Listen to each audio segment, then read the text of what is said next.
নমস্কার বন্ধুরা, কেমন আছো সবাই? আজকের মিনি ব্লগে সবাইকে স্বাগতম। আজকের ব্লগটা হচ্ছে আমার ননদের জন্মদিন, তো সেই উপলক্ষে আমরা আজকে মিনি ব্লগটা শুরু করব। তো ডেকোরেশনের কাজ করছে ও, আর আমি তো দেখছো আমি কি করছি, আমি ভিডিওটা করছিলাম। আর তো চলো তোমাদেরকে ডেকোরেশনের কাজগুলো তোমাদের সঙ্গে শেয়ার করি। তো চলো কতদূর কি হলো তা একটু বলো সবাইকে। তো বন্ধুরা, আজকে বিশেষ কারণটা হয়তো বলে দিয়েছিল। আর আমার কাজ মোটামুটি লাইটিংটা কমপ্লিট হলো, বন্ধুদেরকে দেখো। তো এরপরে এখন অনেক কাজ বাকি আছে, যেমন হচ্ছে বেলুন টাঙাবে, তারপরে হ্যাপি বার্থডে লেখা সেটা লেখাটা হবে, তাই তো? এখন অনেক কাজ বাকি আছে, দেখতে থাকো, সঙ্গে থাকো, বাকিটার কাছ থেকে শুনে নাও। রেডি হয়ে আমরা বাইরে বেরিয়ে এসেই দেখি বৃষ্টি হচ্ছিল। তো বৃষ্টি থামার কিছুক্ষণ পর আমরা বেরিয়ে পড়লাম।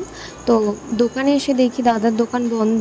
তো দাদাকে ফোন করার সঙ্গে সঙ্গেই দাদা খুব তাড়াতাড়ি চলে আসে দোকানে। এসে দোকানটা খোলে, তারপর সেখানে আমরা অনেক রকমের কেকের কালেকশান দেখি, আর প্রতিটা কেকই খুব সুন্দর ছিল। তো তার মধ্যে এই কেকটি আমার সব থেকে বেশি ভালো লেগেছিল, তাই আমি এই কেকটি বেশি পছন্দ করেছিলাম আর এই কেকটি আমি নিয়েছিলাম। দাদা কেকটাকে সুন্দরভাবে প্যাক করে দিল, তারপরে আমরা বেরিয়ে পড়লাম বাড়ির উদ্দেশ্যে। সেখানে এসে আবার ডেকোরেশনের কাজগুলো শুরু করলাম। এখনও ডেকোরেশন চলছে, এখনও কিছু কমপ্লিট হয়নি। এখানে একজনকে দেখতে পাচ্ছেন, এটা কে বলুন তো? এটা হচ্ছে পিচকু। তোমার ভালো নাম বলো, ভালো করে বলো। তুমি কোন ক্লাসে পড়ো? ছেলে খুব ভালো, শান্ত শিষ্ট, একদম ভদ্র, চেহারা দেখে বোঝা যাচ্ছে। তো ছেলেটি খুব কাজ করছে। ছেলেটি হচ্ছে আমাদের বাড়ি। আমাদের মোটামুটি সব কাজই শেষ, তা তোমরা দেখতে পাচ্ছ।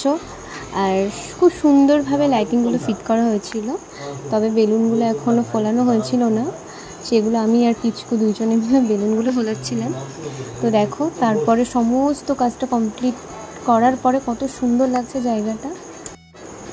তারপর পরিবারের সব পরিবার মিলে আমরা সবাই খুব আনন্দ করছিলাম, মজা করছিলাম।